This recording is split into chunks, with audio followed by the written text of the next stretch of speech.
Chair, and thank you to the committee. I just want to speak briefly. When I saw that this bill came up, and I was brokenhearted by the fact that my good friend Arthur Carvesi had sponsored it, and we went out to breakfast, we spoke, and he explained to me his thought process behind the bill. I'm not condoning it in any way, and I believe that it was brought in, as he mentioned, so it could be whittled down and come up with something. Unfortunately, this has been a political football at the federal level, and it's something that, again, we continue to tell them to address it. When he brought it up to ICE and they didn't do anything about it or get back to him, well, it shows where we are as a country, that we're just letting this continue to happen. And here, locally, I don't think it's our place to do this. But one, I am the son of I'm the son of two individuals who came from Colombia, came through Mexico, came illegally, walked the desert, all to give me the opportunity to stand here in front of you one day or do something with my life. Nobody knows. Everybody says, well, why don't they just become legal? Well, if it's easy, show us how, because it's not that easy. And some people have to go through great hoops to just figure out a way. And some never figure out a way. And I know people who've been here for 30 years and still haven't been able to figure out a way. But with that, they've been paying into a system that they're not going to get anything out of, but put a roof over their head and food on the table. And hopefully one day, Congress in Washington will decide to address this. So I remember when my parents had a plan of going out finally over the weekend and doing something when they were making minimum wage, and they had to wait to be able to go out and have a good time. And then they heard immigration was coming, and then their plans were spoiled. And they were constantly living in the shadows of society and immigration because they didn't want to be caught and then we'd be separated or go back to the crime country that Colombia was at the time. But nobody knows where my father came. My father, that someone tried to kill him. And he had nowhere else to go but to the place that offered opportunity to countless other individuals for generations and for centuries. So that's why we're here.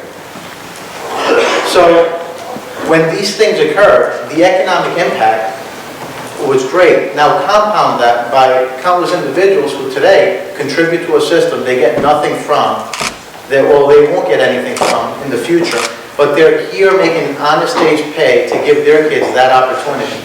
And there's people who come on boats, there's people who cross the desert, people who've done great things to be here and just do that. And their American dream is for their kids to have a chance. So when laws like these aren't exact as to what the purpose is, they put a lot of people in harm's way. And we're going to see that a lot of people are going to stop doing the activities that they would typically do. And that's going to hurt us economically. So they're good enough to do the things that many of us don't want to do, but they're not good enough to be here and live their life as they wish. Now, if you talk to any immigrant, whether documented or undocumented, I will guarantee you one thing, as Mayor Lords of closed. If you want to get rid of the bad actors, they're the first ones who would be there in support of that. Because once one bad apple spoils the rest, and one individual can cast a shadow over a hard-working, honest community. And you will get some individuals who will cross the border and come into this country and maybe do things that we don't approve of. And absolutely, we need to go after them and make sure they're not here. And it's not fair that we have to pay for them. So, I'm up here just asking you to consider Representative Maldonado's bill, because we should not be taking the place of ICE. And if ICE had to figure it out, they would have gotten back to Representative Corvesi, but they didn't. So that goes to say something.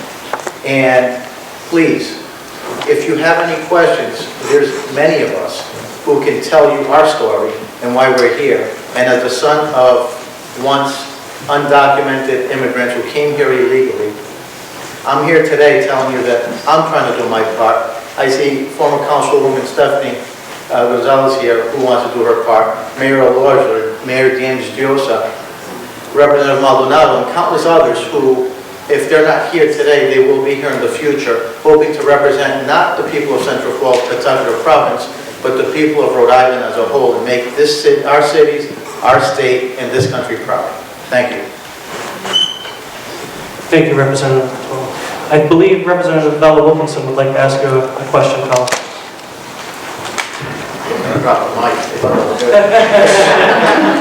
Representative, thank you very much for your testimony. I'm curious whether or not you are in support of House Bill 5394, which was authored by Representative Nardolillo. I unfortunately haven't taken the time to read that one. I've been caught up doing many of the other things. I would have to, unfortunately, I stepped out at that moment when he was speaking. So Representative Nardolillo's bill is an act that would identify any of the immigrant status of incarcerated persons at the ACI and notify ICE if that status is illegal, and then the procedure would go forward to have them deported. In general, I would be in support of something like that. Here's the issue with that. We tried to do secure communities at one point. And what I try to tell people all the time is John Smith in the Latino world could be Sanchez, it could be Rodriguez, it could be Cortez, very common names. And there's 22 Spanish-speaking countries. So if you factor out Puerto Rico, everybody else, would be immigrating here. And when you have one bad actor, you have 21 targets because they have the same name. And if they, 5'5", brown eyes or something like that, a lot of them are going to meet that description. So suddenly they get fingerprinted, and then it sort of opens up for something. And I'm not an attorney, I'm not a law enforcement official, but I know that there's been mistakes across the country. And unfortunately, that's where a lot of families have been torn apart. So I would have to look at the bill carefully and really see. But if it was simple, it'd be done by now. But there's flaws because it's a complex situation and nobody wants to address it. Thank you. Thank you.